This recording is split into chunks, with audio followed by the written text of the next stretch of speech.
Всем здравствуйте! Сегодня мы починили наш скутер, чуть-чуть улучшили.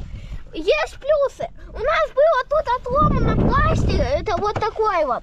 И мы взяли сюда, как бы алюминий приделали, покрасили его. Также мы покрасили трубу и поменяли поршневую, почистили трубу.